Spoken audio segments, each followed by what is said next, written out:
কিংবা বিয়ে যেটাই করেন না কেন ভদ্রলোকের সাথে করবেন, আর তা না হলে প্রয়োজনে একা থাকবেন, টাকা কামাবেন, ঘুরবেন ফিরবেন, পরিবারকে নিয়ে সম্মানজনক জীবনযাপন করবেন। যারা কথায় কথায় নতের অনের ভুলে অসম্মানজনক কথা বলে, গালি দিয়ে কথা বলে, ওটাই তার চরিত্র। এই মানুষগুলো ভীষণ ভয়ানক। যাদের মধ্যে নম্রতা ভদ্রতা আছে তারা কথায় কথায় গালি দিয়ে কথা বলে না, অসম্মানজনক কথা বলে না, তাদের মতের অমিল হলেও সুন্দর ভাষায় সেটা বুঝিয়ে বলে। আর যারা কথায় কথায় উগ্রভাবে অসম্মানজনক কথা বলে, এই মানুষগুলোকে আপনি যত ছাড় দিয়ে কথা বলবেন, যত ভালোবাসা দেখাতে যাবেন, ততই আপনার লস। কারণ এরা দিন শেষে আপনাকে মানসিক রোগে বানানো ছাড়া আর কিছুই উপহার দিতে পারবে না। এই ধরনের সম্পর্কগুলো থেকে যত দূরে থাকা যায় ততই ভালো।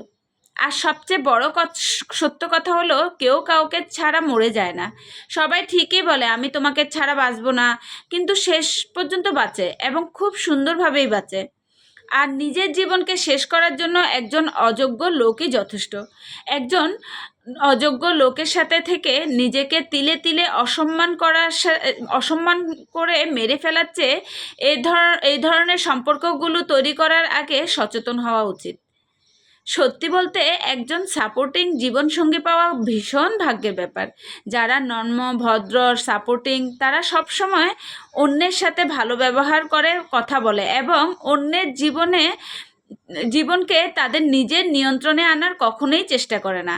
আমার আপনার পাশে এবং এরকম অনেক মানুষ আছে যারা জীবনে হয়তোবা অনেক ভালো কিছু করতে পারত, ভীষণ মেধাবী ছিল, কিন্তু একজন ভুল জীবনসঙ্গী নির্ধারণ করার কারণে তাদের পুরো জীবনটাই ব্যর্থ হয়ে গেছে। তাদের জীবনের শখ, আহ্লাদ, ইচ্ছে সব কিছু ধূলিসাৎ হয়ে গেছে শুধুমাত্র একজন ভুল জীবনসঙ্গিনী নির্বাচন করার কারণে। সবচেয়ে বড় কথা হলেও সবার আগে নিজেকে ভালোবাসতে হবে। আপনি যখন নিজেকে ভালোবাসতে পারবেন, তখন অন্যের করা অসম্মান আপনি কখনোই মেনে নেবেন না। যখন অন্য সবাই দেখবে আপনি নিজেকে কতটা ভালোবাসবেন, তারা তখন আপনাকে অসম্মান করার আগে তারা দুইবার চিন্তা করবে।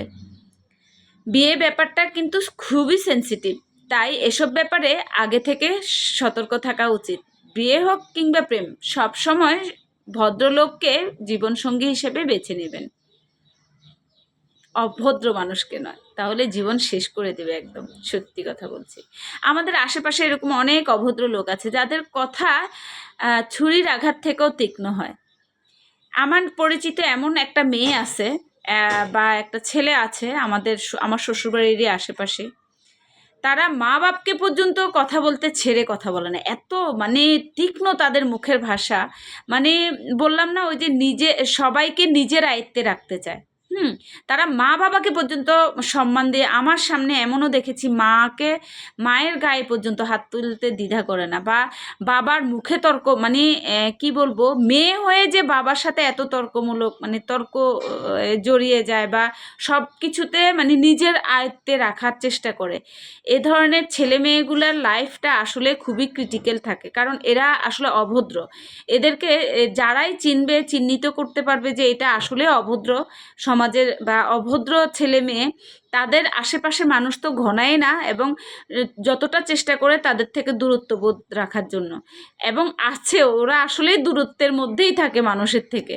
তো যাই হোক, ওখান থেকেও আসলে শিক্ষা, আপনাদের আশেপাশেও এরকম অনেক আছে টক্সিক জাতীয়, তাদের থেকেও শিক্ষা নিতে পারেন যে আপনি ভালো ব্যবহার করলে কি সবার সাথে মিশতে পারতেছেন, না আপনার খারাপ ব্যবহার থেকে মানুষ থেকে দূরে সরে যাচ্ছেন। এটা অবশ্যই চিন্তা করে মানুষের সাথে চলবেন। আর এই ধরনের টক্সিক মানুষদের থেকে দূরে থাকাই আমি মনে করি ভালো, মান সম্মান বেঁচে যায়। তো যাই হোক, ভালো থাকবেন। আসসালামু আলাইকুম।